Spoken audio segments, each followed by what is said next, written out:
Imagine this. You get pulled over for expired registration.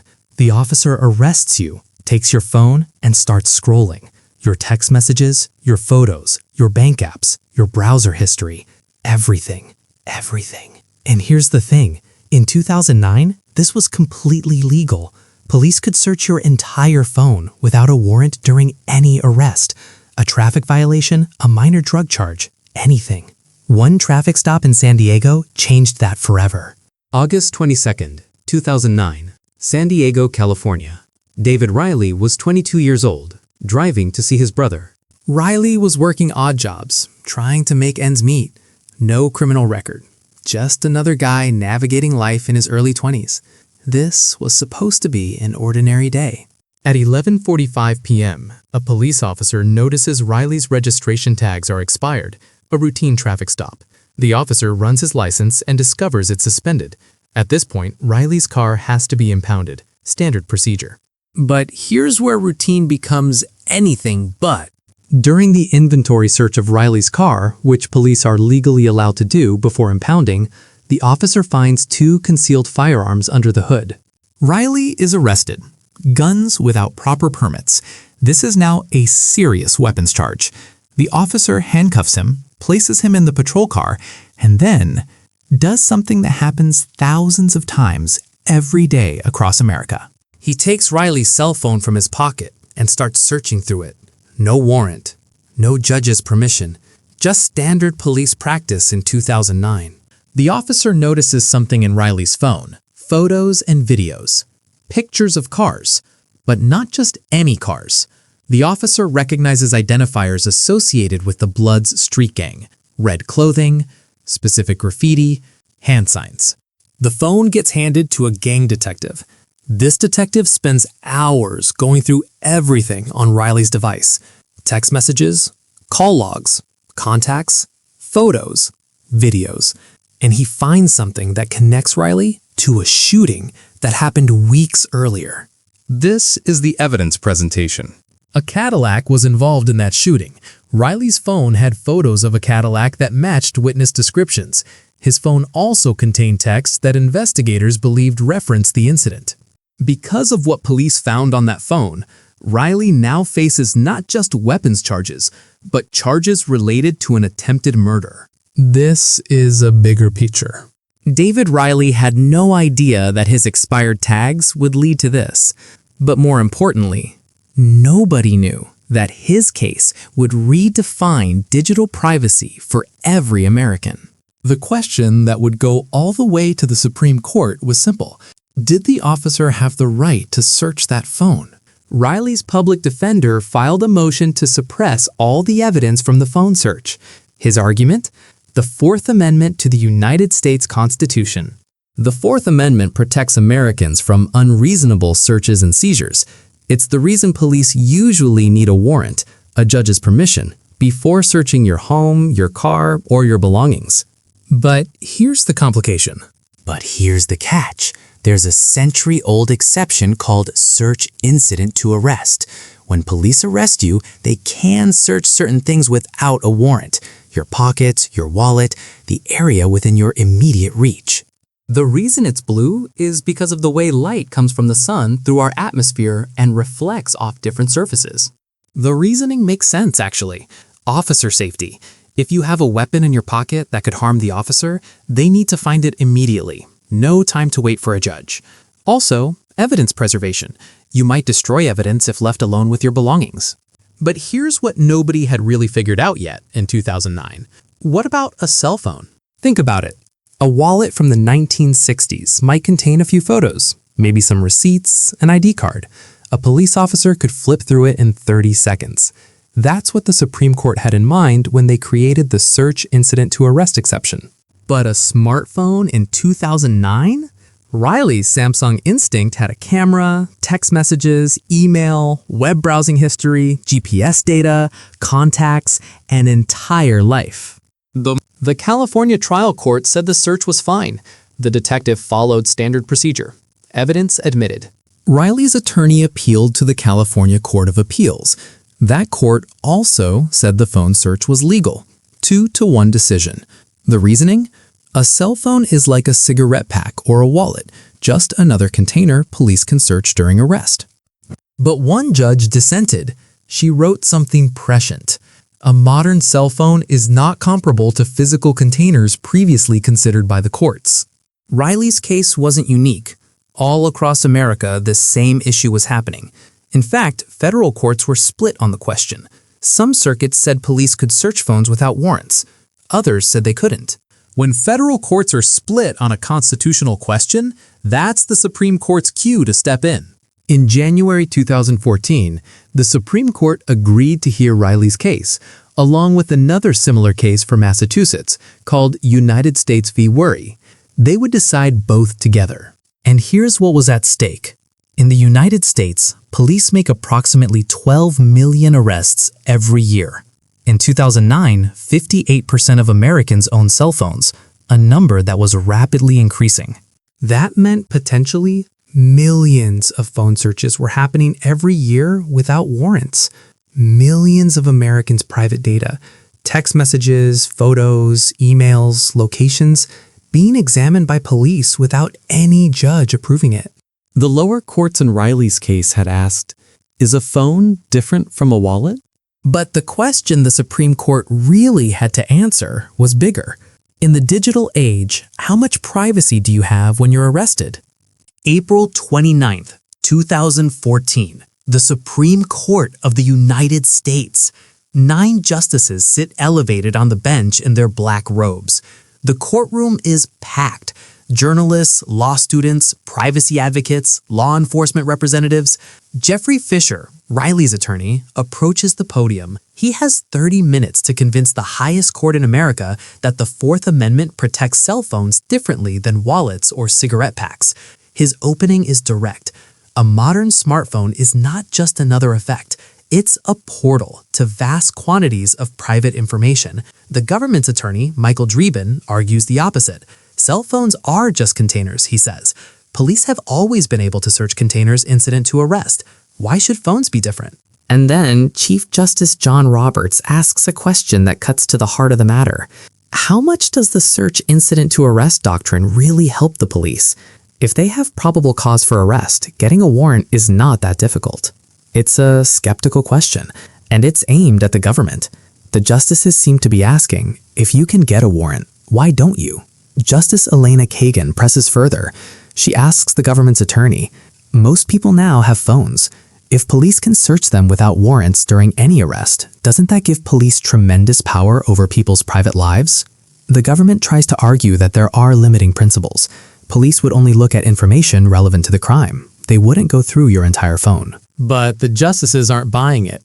Justice Antonin Scalia, known for his strict interpretation, asks pointedly, where in the Fourth Amendment does it say that police can search a little bit without a warrant as long as they promise not to search too much?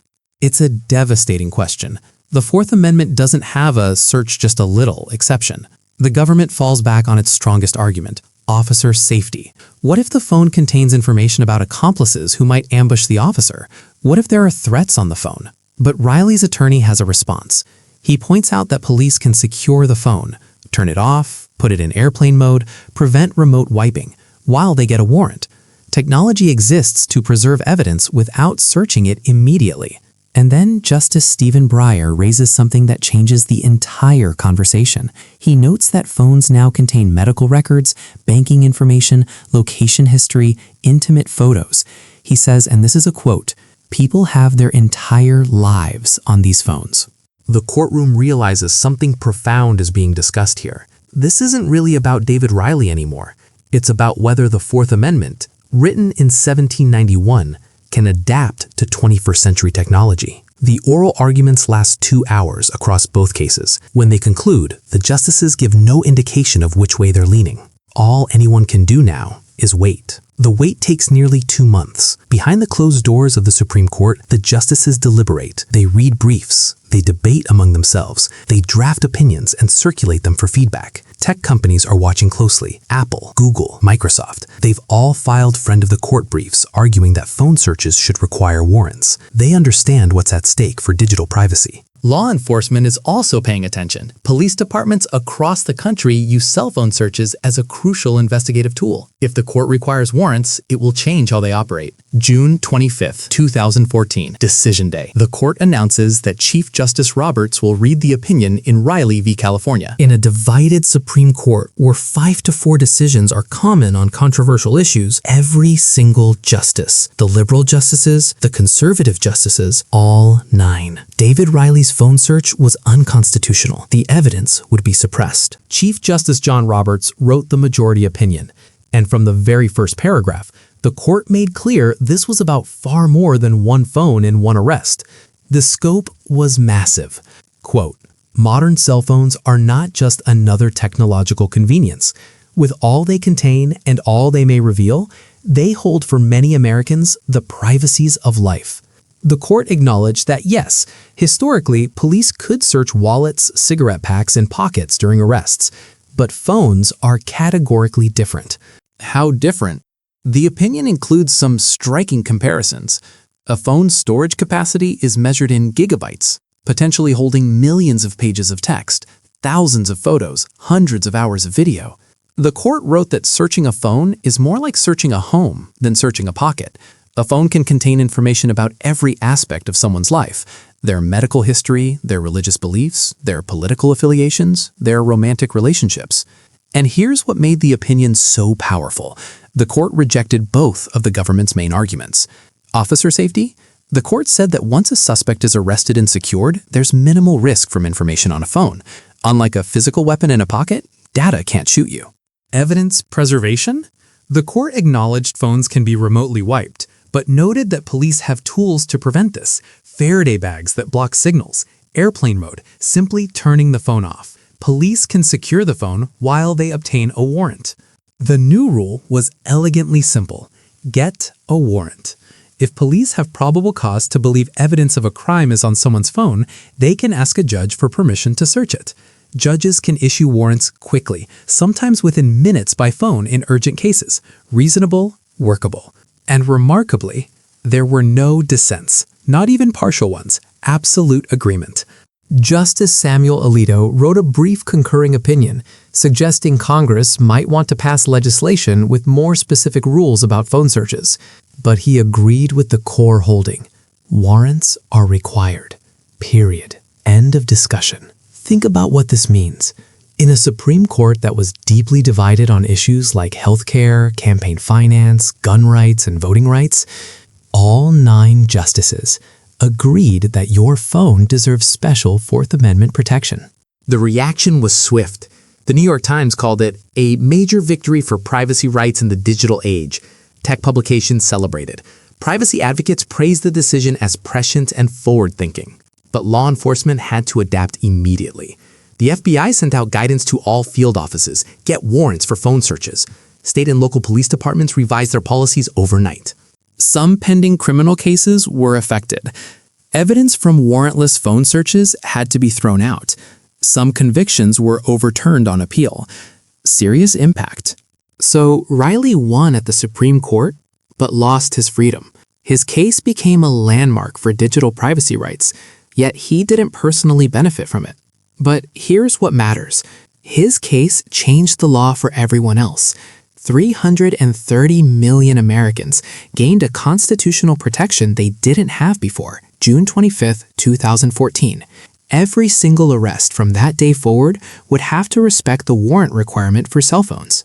David Riley's legacy isn't his conviction. It's the right he secured for everyone who comes after him. Chief Justice John Roberts wrote the majority opinion, and from the very first paragraph, the court made clear this was about far more than one phone in one arrest. The scope is massive. Quote, "Modern cell phones are not just another technological convenience.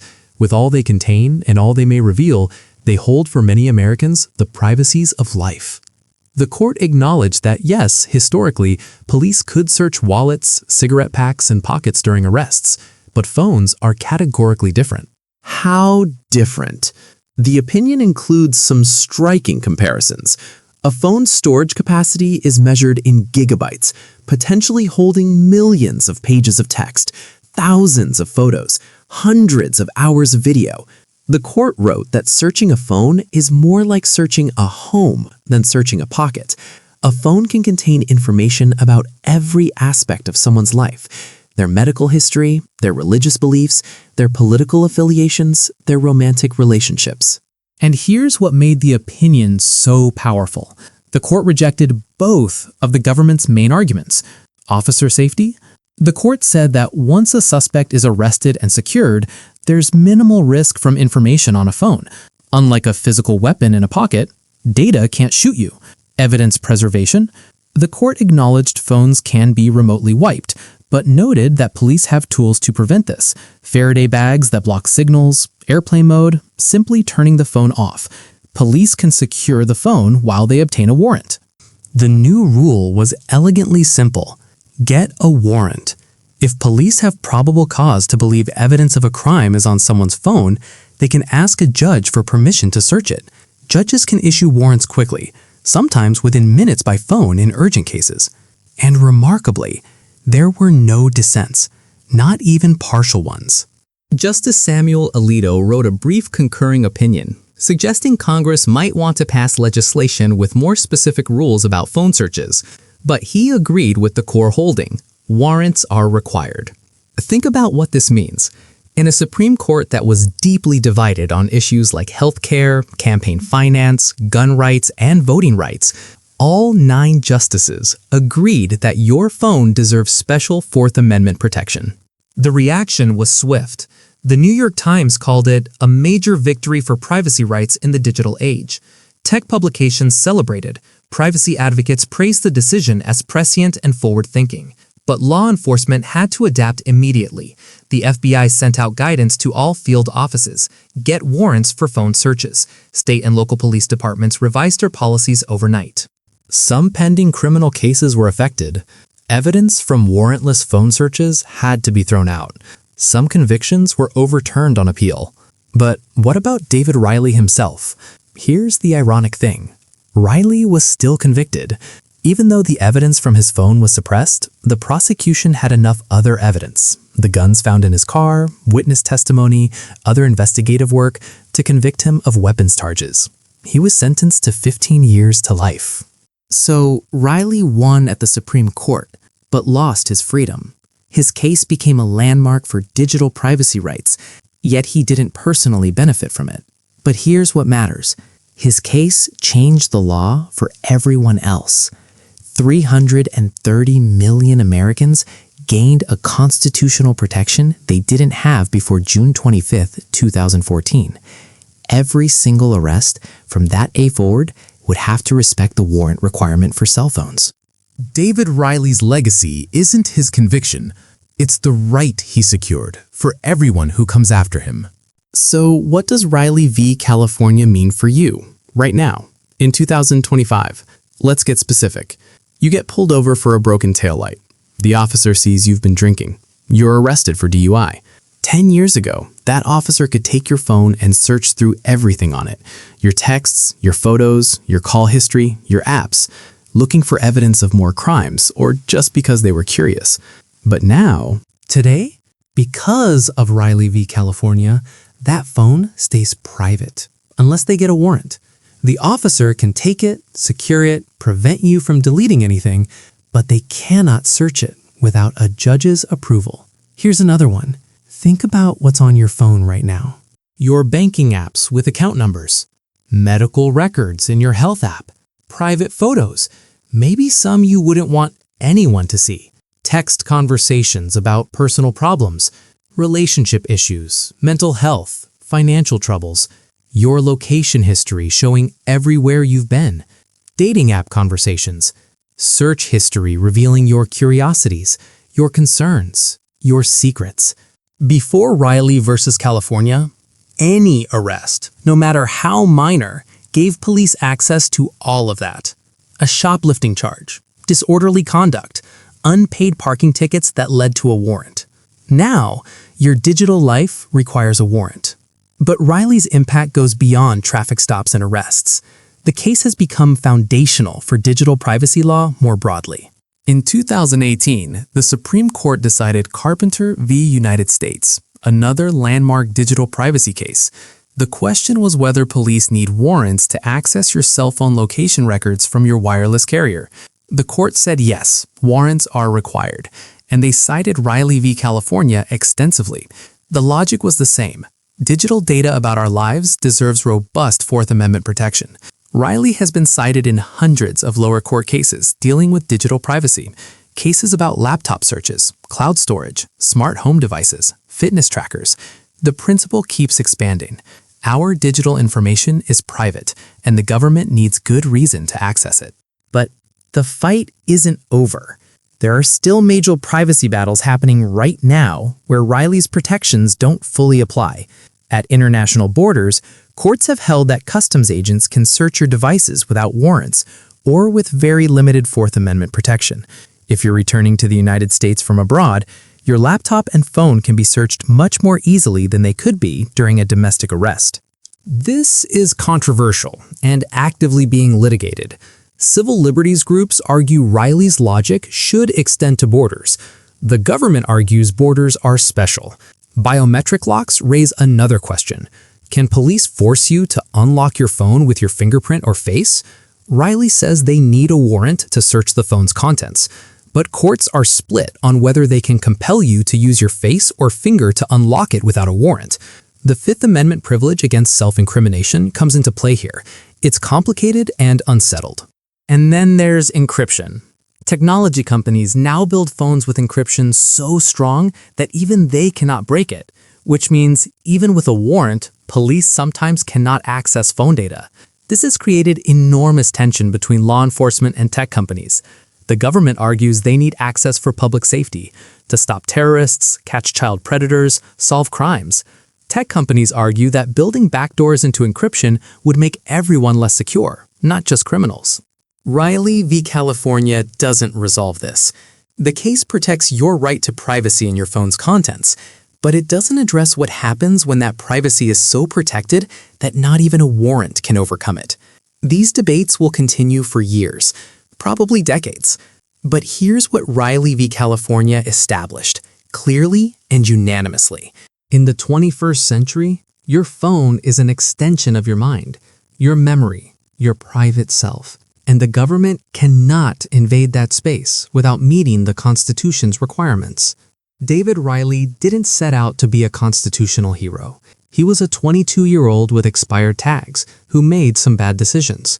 But when his case reached the Supreme Court, 9 justices looked at the future and made a choice. They chose privacy. They chose limits on government power. They chose to apply an 18th century principle to 21st century technology. And because of that, because of one traffic stop on one night in San Diego, every time you pull your phone out of your pocket, that privacy is protected by the highest court in the land. It's not absolute. It's not perfect. The battles continue, but it's real, and it matters. So next time you unlock your phone, remember, that simple swipe, that fingerprint, that face scan, it's not just security, it's constitutional protection. And it almost wasn't. Riley v. California, one of dozens of forgotten Supreme Court cases that changed your rights without you knowing it. From warrantless wiretapping to Miranda warnings to marriage equality, these cases shaped the freedoms you live with every single day. The fights for your rights happened in courtrooms, not on battlefields, and they're still happening today.